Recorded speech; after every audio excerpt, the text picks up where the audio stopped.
Sweden, a country known for its peace, is trying to understand something terrible. On February 4, 2025, the quiet city of Örebro experienced the worst mass shooting in its history. Risbergska School, a place for adults to learn, was changed forever by gunfire. The shooting, which happened in the middle of the day, has shocked everyone in Sweden. People are worried about their safety. What happened at Risbergska School shows that violence can happen anywhere. It reminds us that we are not always safe. While investigators try to understand what happened, the country mourns those who died.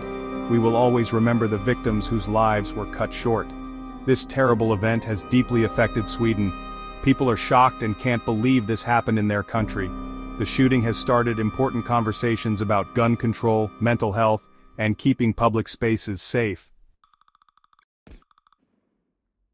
At about 12:30 in the afternoon, the peace at Risbergska School was broken by the sound of gunshots. Students and teachers were scared and didn't know what was happening. They tried to find safe places. People made panicked calls to emergency services describing the scary situation. Within minutes, police arrived at the school, their sirens blaring. It was very confusing, with reports of a shooter inside.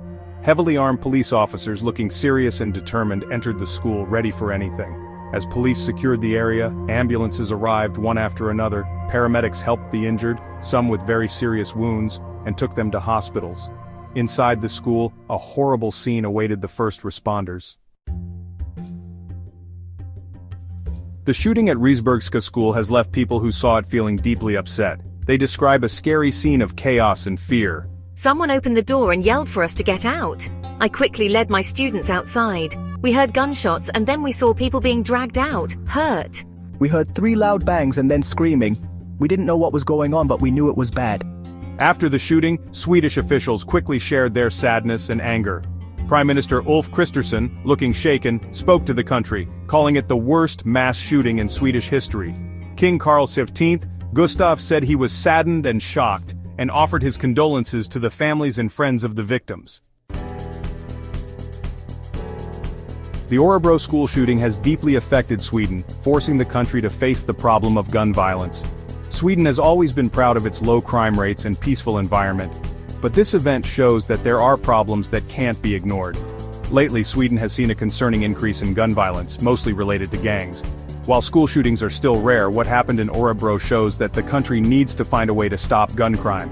The government has promised to make gun laws stronger, give more money to law enforcement, and address the reasons for violence, like poverty and gangs. The shooting at Risbergska School reminds us that even in the most peaceful countries, violence can happen and cause terrible suffering. As Sweden grieves for the innocent lives lost, it must also face the difficult challenges of gun violence and work towards a safer future for everyone. Everyone needs to work together to address not just the signs of this problem but also the reasons why it happens in the first place.